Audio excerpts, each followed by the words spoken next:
Hello, my name is Helen Sadler, and I'm glad to be with you once again. Thank you for joining me on this program. And the question of tonight is in a narcissistic relationship. The narcissist left and has returned, but when he returned, he was not the one who left. He came back differently. And so her question is, why is it so? Why is it that when the narcissist leave and he leave for a while, because either you left or he discarded you, and when he returned to hoover you and you let him in, he was so different than the person you left. That's because the narcissist has been with other supply. And when the narcissist has been with other supply, he take on the mirror of that person, because narcissists really want the good of you transferred to them, because many of them feel so empty, void, they're lonely. And so they need a fulfillment, because the good that they get from you, they don't have in themselves. So why is it that when the narcissists leave and come back to you and he hoovers you or she hoovers you and you let them in, you're looking for the person that left, and that person is not there? Well, remember when we did a teaching on how the narcissists mirror your life, and the good in you, the positive in you, they mirror that back to you during the time of the idealization time, and the time when they're love bombing you. And so this is mirrored back to you, and you think it's the narcissist giving you all of these wonderful feelings and making you feel so loved and cared for, when it's them mirroring you, who you are. So it's like you loving yourself. When the narcissist leave, he has engaged in other supply. And so when he is engaged in other supply, he's also mirrored that supply.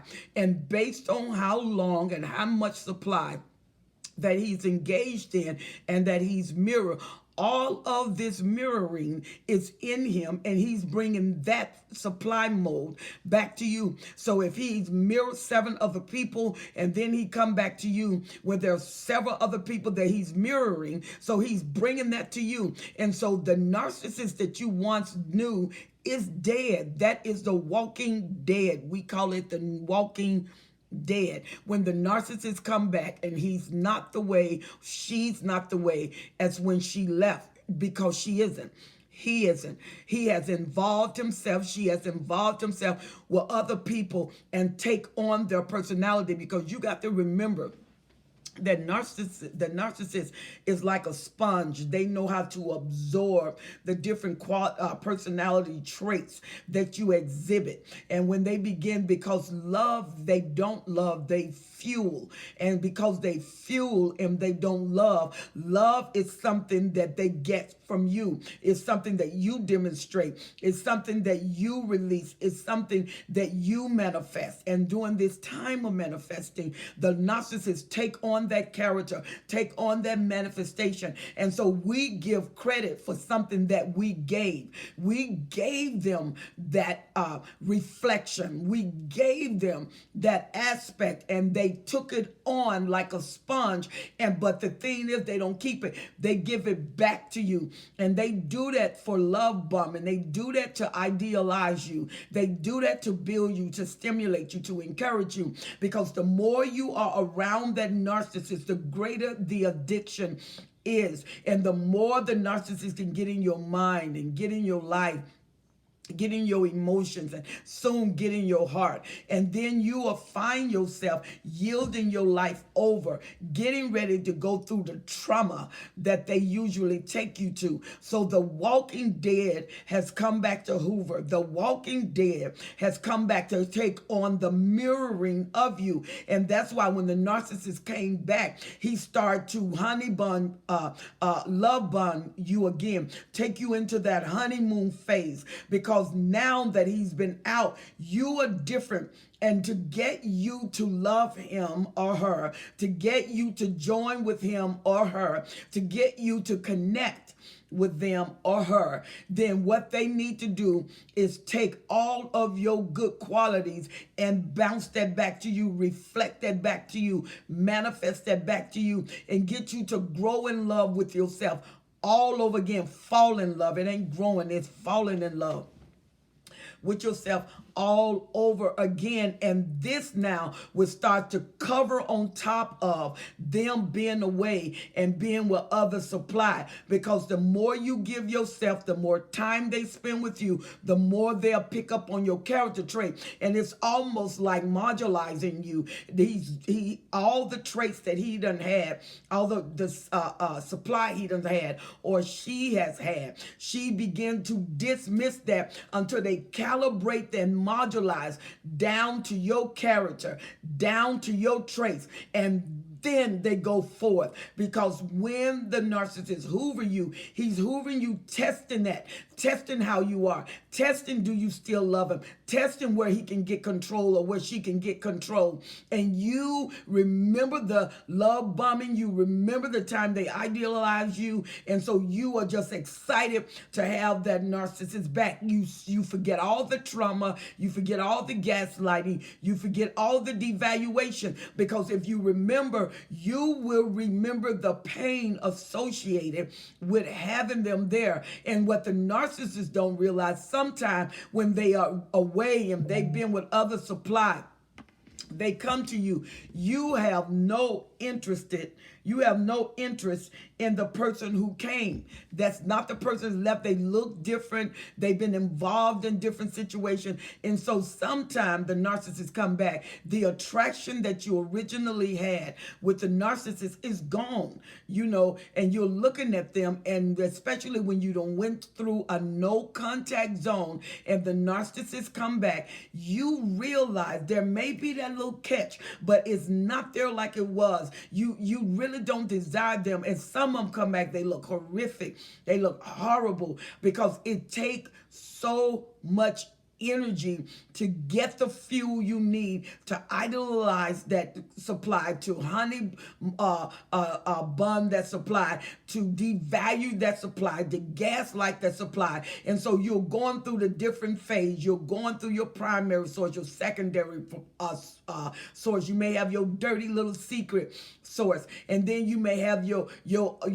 non-sexual, non-intimate source. And so you got all of these different sources, categorizing these different sources, and especially when they are triangulating and they got a harem and they got them where they modularize them, and they got these different porters. They may have 3 over here, 3 right here, and 3 right here. And so he's going in at different times, and he's love bombing them at different times. And so they categorize their supply, and so they can keep up with these 3. They will always be hoovered the same, and then these 3 will be hoovered the same, and these 3 will be hoovered. Now when he is hoovering them, he's devaluating them while he's getting new supply, and this supply is on hold. And then he get rid of that supply, and this supply that has already been discarded, and the new supply is being introduced while this other supply is on hold. Then he go back and get the old supply that he was on hold,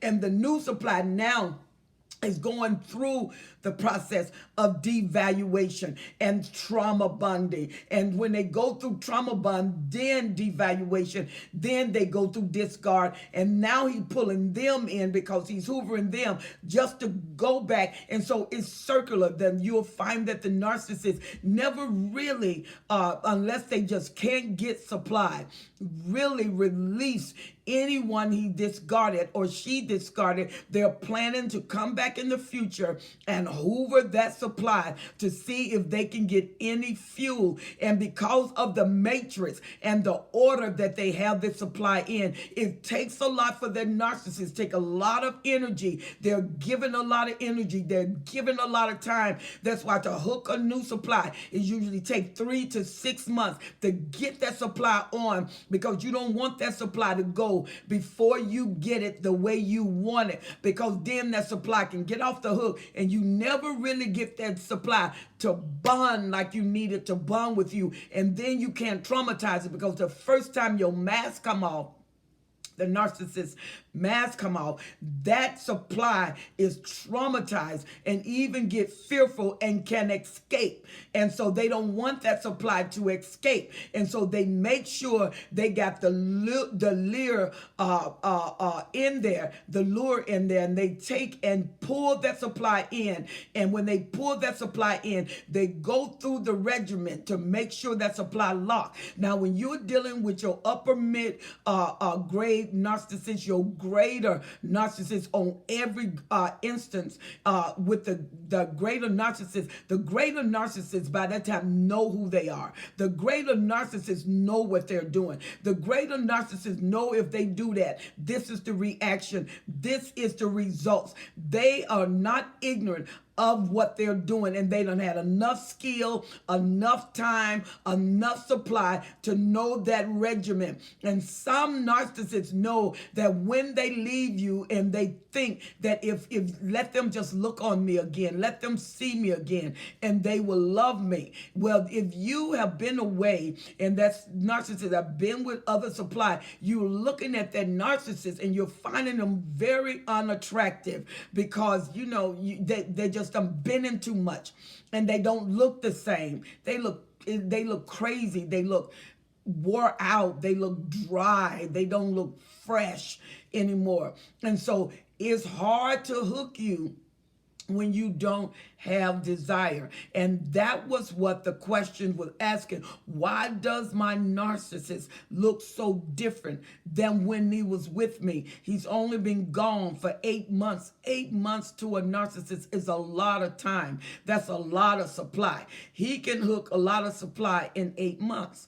And so that 8 months that they discarded you, he got other supply. No matter, it doesn't, you really don't know how much supply they've gotten and what that supply took from that narcissist to take them to hold on to trauma bond. You didn't know whether he got a borderline personality, a sociopath. You don't know whether he had someone that was codependent, or he got an empath, or he got a super empath.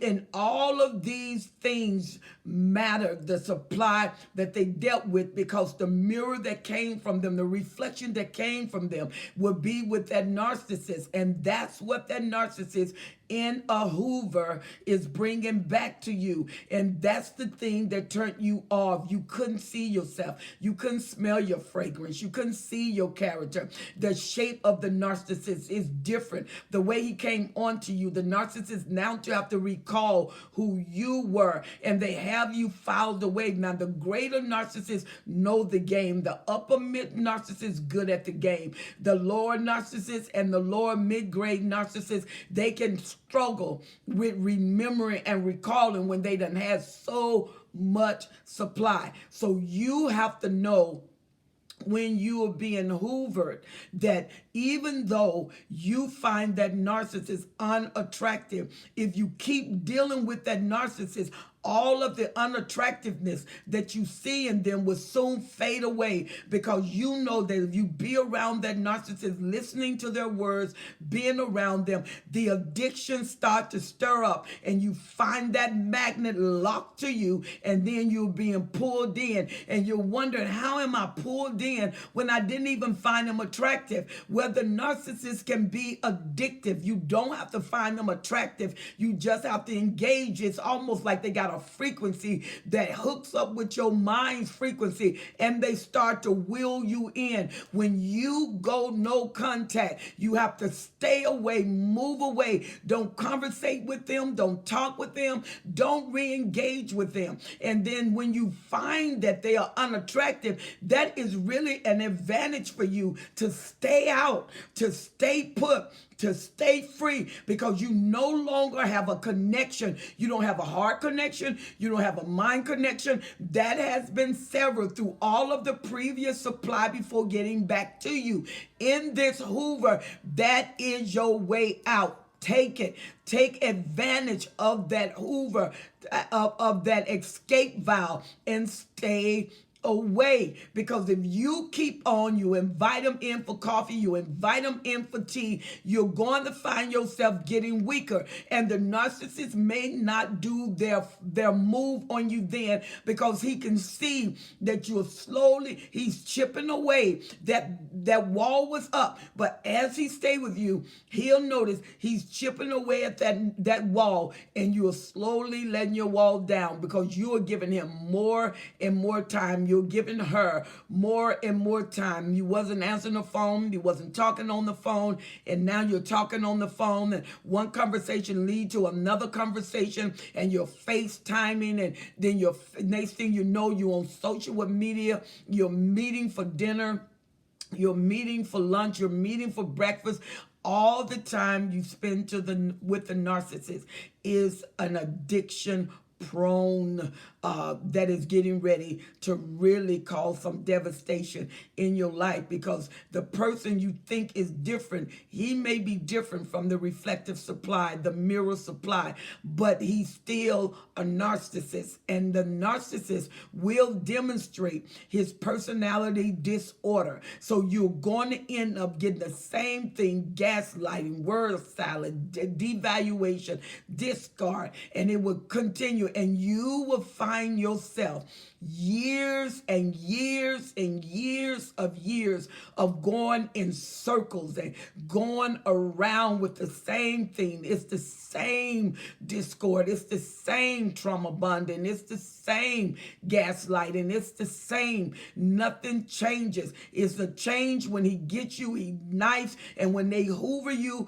because they're pulling you back in, they give you all the time you need, all the attention you need. They're very, very, very, very patient with you. They want to know everything about you. You on cloud nine, because to me, you know, nobody can love bomb like a narcissist. And the thing that make that love bombing so prevalent is they're all in your mind. They're affecting your hormonal level. They're affecting your frequency. They're affecting the direction of your mind. They're affecting the waves of how you flow.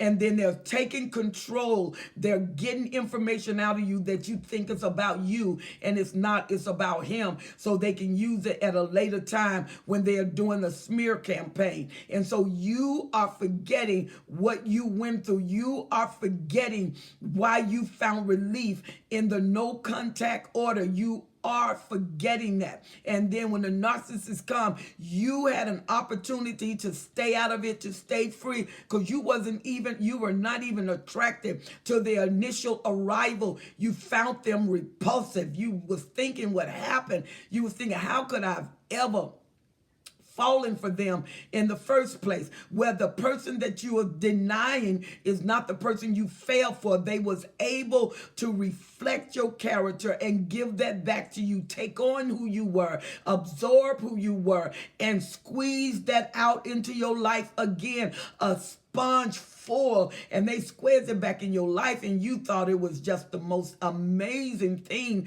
that someone could be so calculative, someone could be so specific, so meticulous when it came to you and when it came to your character. When you are being hoovered, you are being hoovered by where he been. He's going to show that, she's going to show that, but you are being hoovered by what he wants, and what he wants is fuel. And when they get fuel, you got to get that person on board. You got to get them addicted to you. A narcissist can be very addictive, very addictive. And then you allowing that hoover in, and then you're looking 6 months, 9 months, 2 years, 4 years, 5 years, 10 years, 18 years down the line. You done married them and then got back in, and you done had regrets. Ever since the love bombing phase was over, you recognize your mistake, and you're in so deep. Now you're fighting to keep it. You're thinking that you have a regular relationship because you are refusing to take defeat. You are refusing to say this is what it is again. But you knew very well what you were getting. The Bible said you shall know the truth, and the truth you know will make you free. If you know a truth, don't deny. Whatever you deny can be the rope that hangs you. When you have the truth, take that no matter how hard, no matter how difficult, and it can be tremendously difficult, hard on your emotions, hard on your mind, hard on your desires, but take it when it's the truth. You don't want to live a lie to convince yourself of something that you think you have, but in your heart, you know it can never belong to you. You know that you can never have it. You know it would never be considered of you. You know it would never be mutual. It will always be a one-way relationship. And it's not even a relationship. It's a one-way flow because you have a relationship and they have fuel. The moment you stop the fuel, they can just drop you at a hat, not even think about you. They tell you how much they love you. They tell you that you're etched on their hearts. All of that stuff is a lie. They're moving on and they're able to move on. And you should do the same. So when the Hoover come, go back and reflect in your mind what it was like being there. Reflect in your mind the tears that you cried. Reflect in your mind the pain you had to deal with. Reflect in your mind that when you was away in the Hoover, how you felt. You start to get free. You start to get free. Your mind start to clear up. The fog start to leave. The pain start to subside. Think about that. You should think about that when you get in the Hoover and you're beginning to be hoovered again. Don't go back. I'm Helen Sattler. I'm your destiny helper. Don't go back. When your heart speaks to you, you speak to your heart. When your emotions speak to you, you speak to your emotion. An addiction will always yield results of regret. And you'll regret the day that you said yes again, because all of it was an illusion. And when you wake up and the illusion is over, the pain will begin in a greater way. So remember, you're dealing with the walking dead. Who you used to have is not what came back to you. It's a different person. Embrace your freedom and love your freedom. Remember to subscribe to my YouTube channel. Push the bell and it will notify you every time I come on with a new program. Like and share the page. Help somebody to discover who they are again. Help them to live again, just like you.